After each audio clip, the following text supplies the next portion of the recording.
Bien-aimé du Père, que la grâce et que la gloire reviennent toujours à notre Dieu et que son nom soit et demeure pour toujours béni au plus haut des cieux. Je me réjouis en ces instants d'être en contact et en communion avec toi autour de la table céleste que notre Dieu a dressée pour nous afin de nous enseigner sa sainte parole, afin de nous donner de grandir au travers de ces très saintes écritures. Bien-aimé du Père, en ce matin et en ces moments, par sa grâce, le Seigneur nous donne, au travers de son Esprit Saint, un thème important qui est garde tes trésors cachés. Ma sœur, mon frère, bien-aimé du Père, garde tes trésors cachés. Enfant de Dieu, au moment où Isaac vivait sur la terre, la Bible telle que nous la connaissons aujourd'hui n'existait pas encore. Et c'est pourquoi, pour être enseigné, pour pouvoir comprendre les choses de la vie, Isaac aimait sortir dans les champs, observer la nature. Parce que la nature a beaucoup à nous enseigner. La nature est celle par laquelle le Père passe pour nous parler, pour s'adresser à nous, pour nous montrer des choses qui dépassent notre entendement. Tout ce que les scientifiques découvrent aujourd'hui, tout ce que les scientifiques mettent à la lumière du jour aujourd'hui, bien-aimé du Père, quand tu lis la parole, tu te rends compte que le Seigneur avait déjà permis aux hommes depuis des siècles et des siècles d'avoir connu, d'avoir vu ces choses. Et c'est pourquoi, bien-aimé du Père, dans le livre de Proverbes, au chapitre 6, le Seigneur nous dit, mais mes enfants, mes bien-aimés, observez la nature, regardez ne serait-ce que les fourmis. Les fourmis n'ont pas de reine comme les abeilles.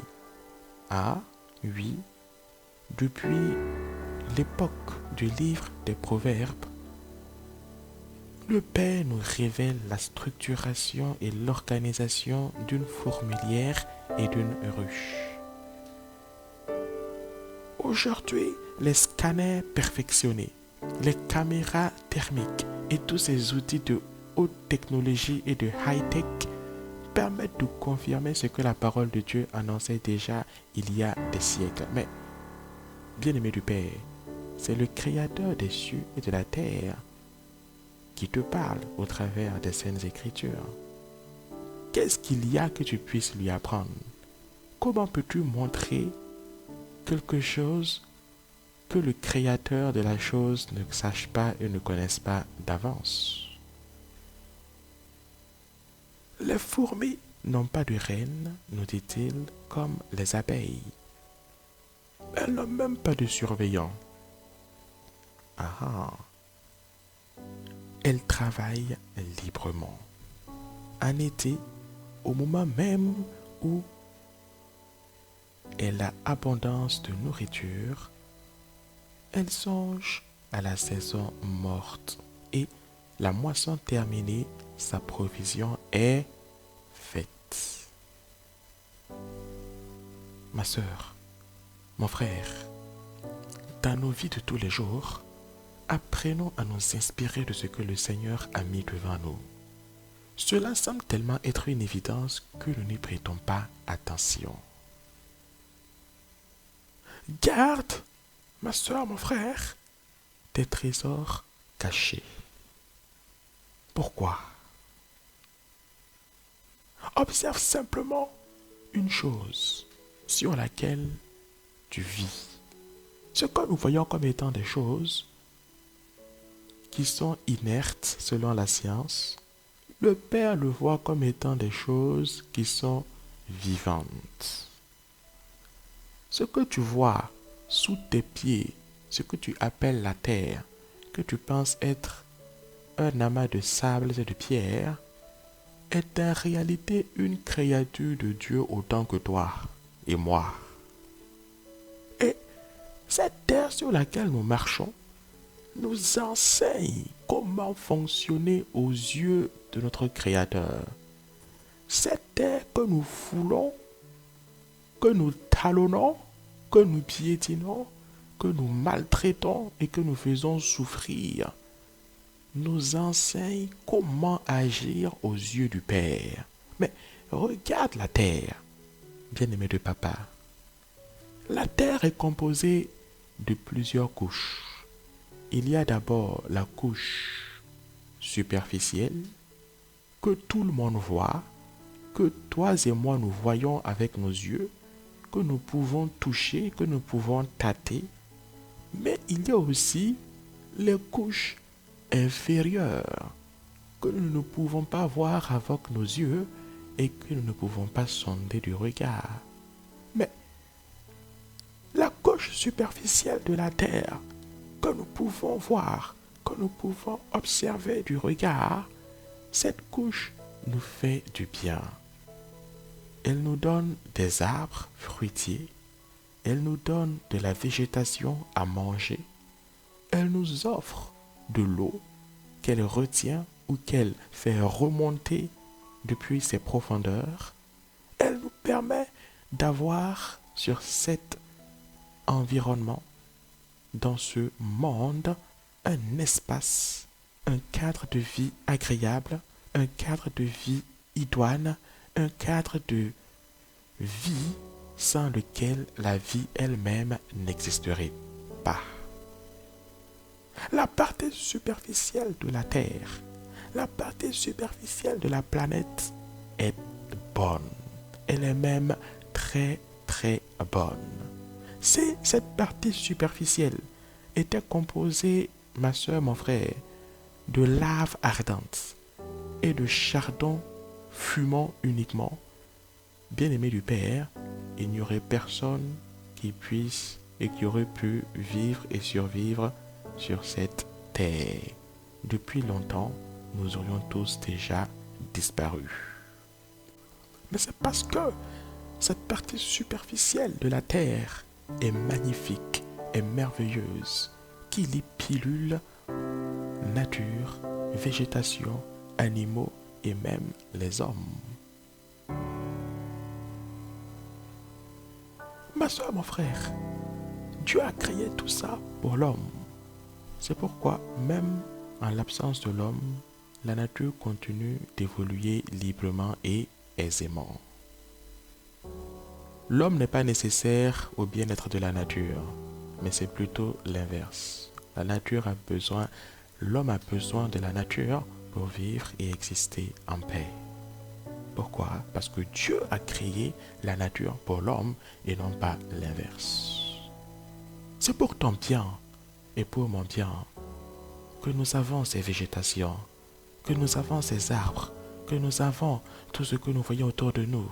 Et c'est pourquoi nous devons les protéger, nous devons les garder, nous devons agir selon ce que le Père avait donné à Adam d'agir depuis les origines, c'est-à-dire veiller sur la terre, prendre soin des animaux, des plantes et de la nature. Aujourd'hui, les scientifiques parlent de sauvegarde de l'environnement.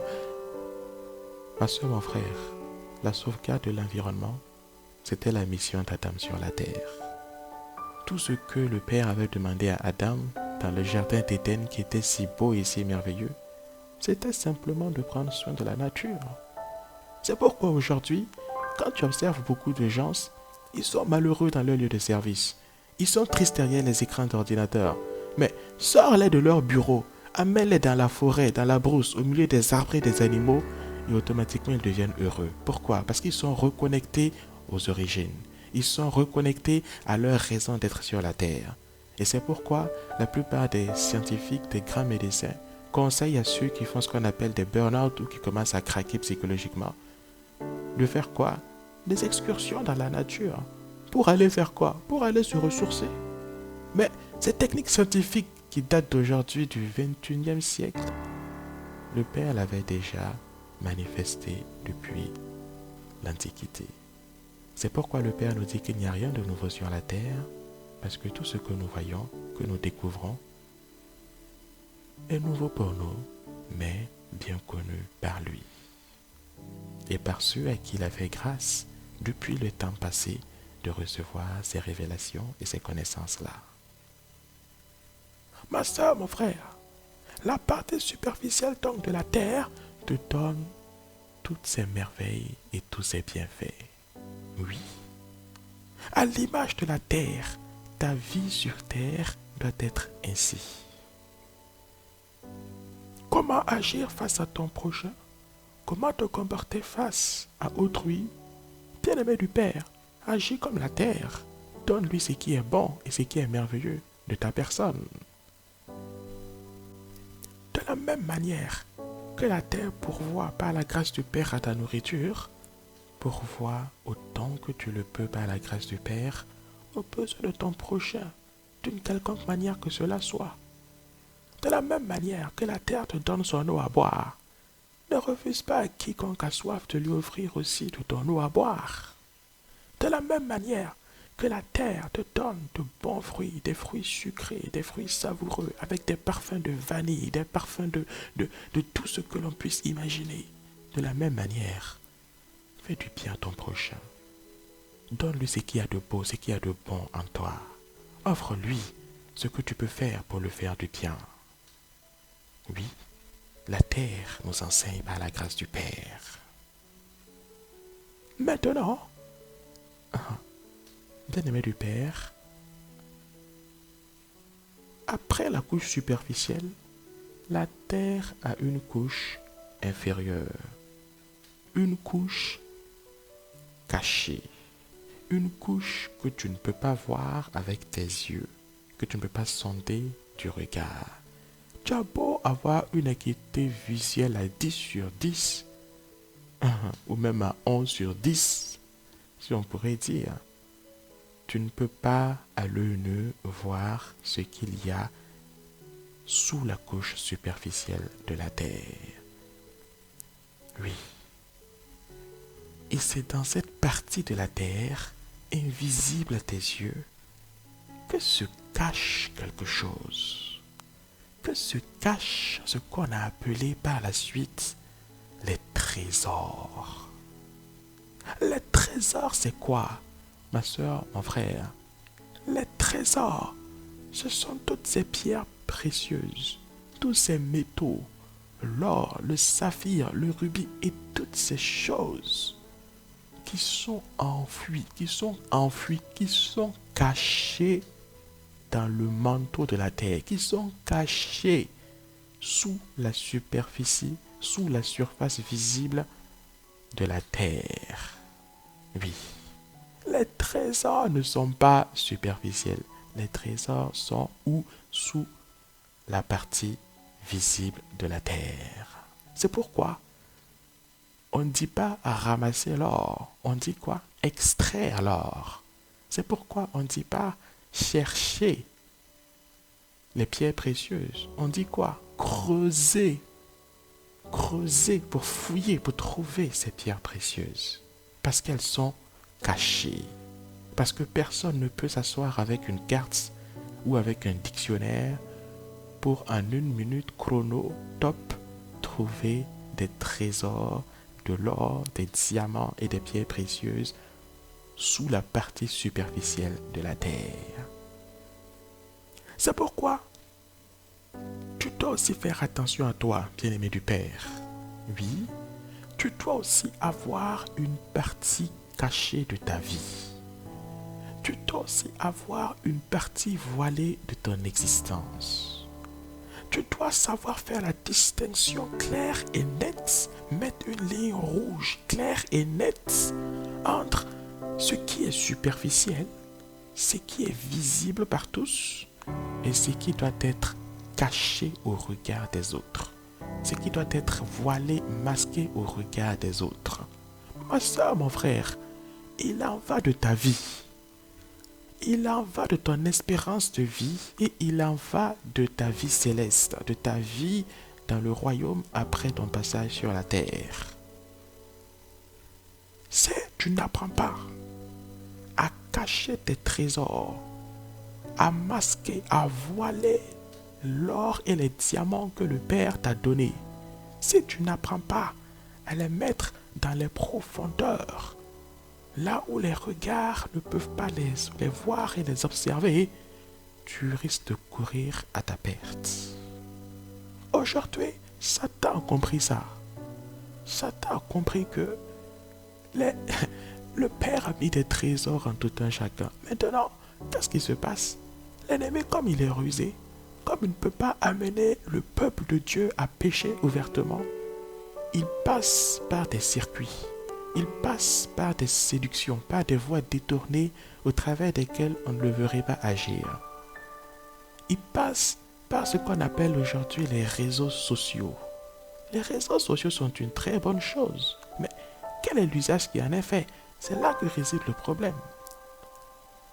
Aujourd'hui, quand tu vois des enfants de Dieu qui mettent sur les réseaux sociaux les voitures que Dieu leur a données, les maisons que Dieu leur a accordées, les femmes, la femme que Dieu leur a offert, accordé, donné, ou le mari que Dieu leur a donné dans le mariage, et ainsi de suite, les enfants qu'ils ont par la grâce du Père, tous les trésors que Dieu leur a donnés, ils les publient sur les réseaux sociaux, ici, et qu'ils ont même vu jusqu'au bout, à l'extrémité du monde, de l'autre côté de la planète là-bas. Ma soeur, mon frère, si la terre agissait ainsi, depuis longtemps, il n'y aurait même plus eu un gramme d'or en elle. Mais faisons attention à nous.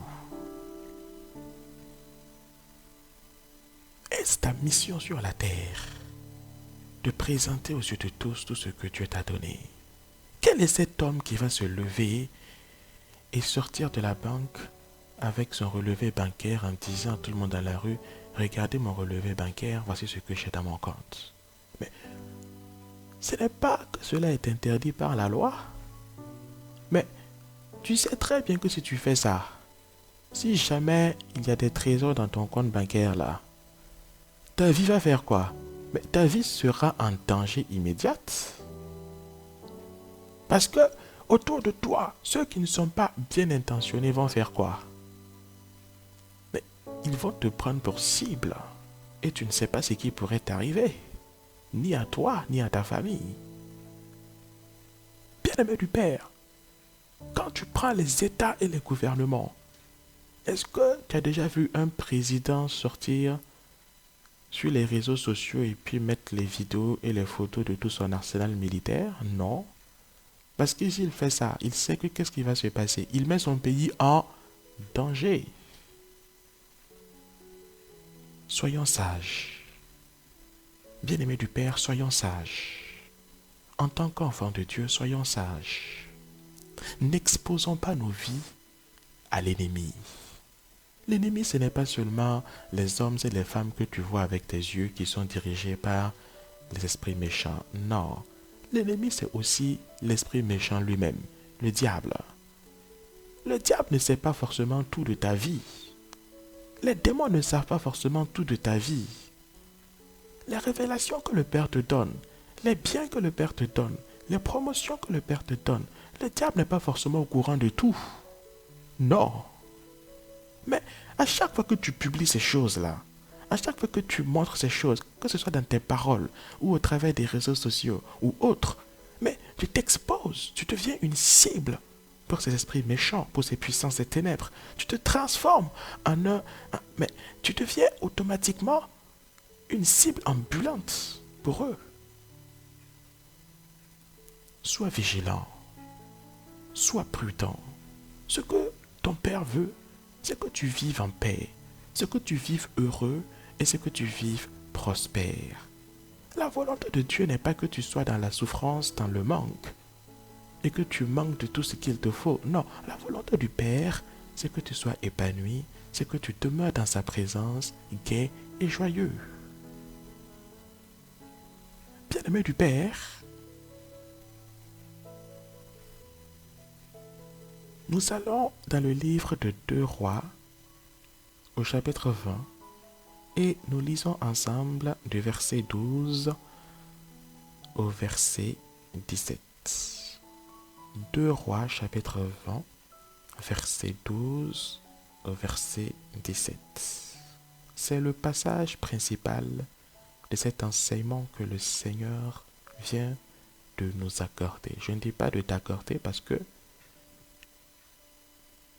le Père parle même à celui par lequel il passe pour partager ses messages. Alléluia. 2 Rois chapitre 20, verset 12 au verset 17.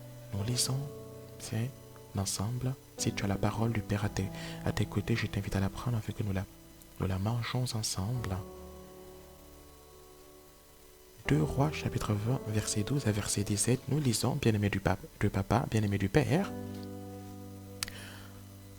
En ce même temps, Bérodak Baladan, fils de Baladan, roi de Babylone, envoya une lettre et un présent à Ézéchias, car il avait appris la maladie d'Ézéchias.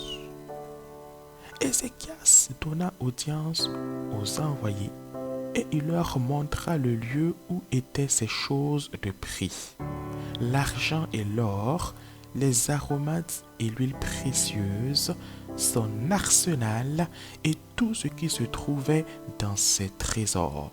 Il n'y eut rien qu'Ézéchias ne leur fit voir dans sa maison et dans tous ses domaines. Verset 14.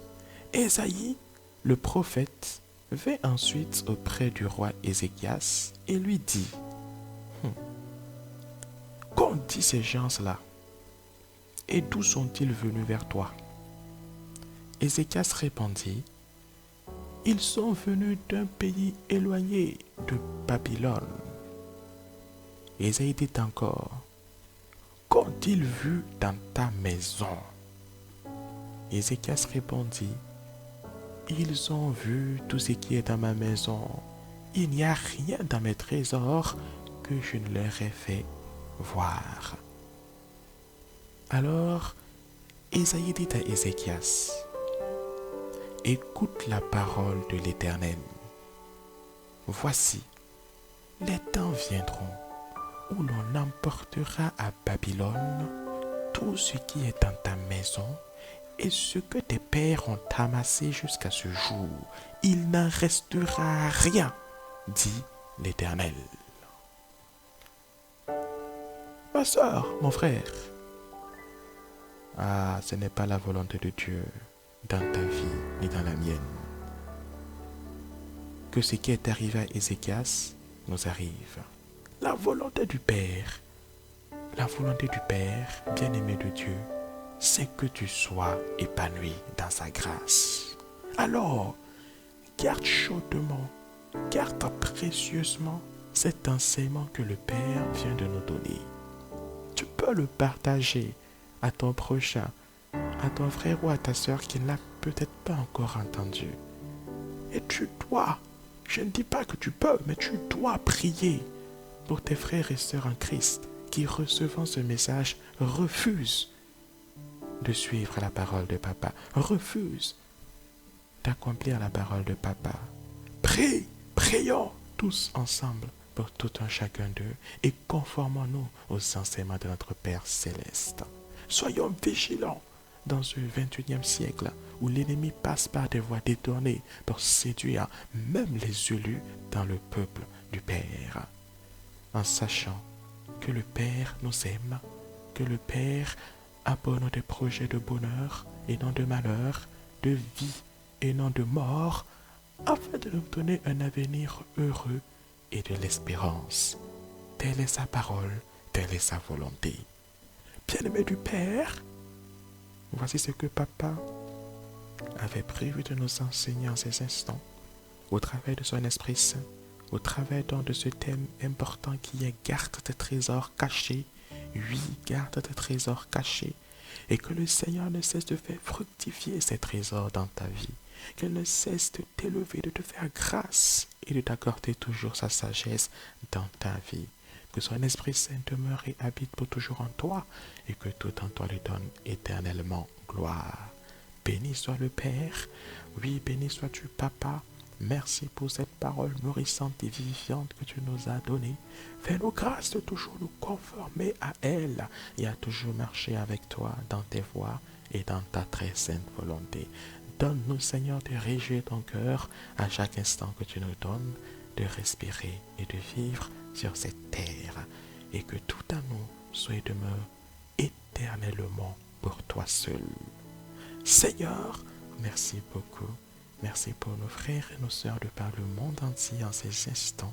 Oui, gloire à toi seul, au siècle des siècles, au nom de Jésus-Christ de Nazareth. Amen. Que la grâce et que la gloire reviennent au Père, et béni sois-tu pour toujours, bien-aimé de Papa. Amen. Au nom de Jésus-Christ. Amen.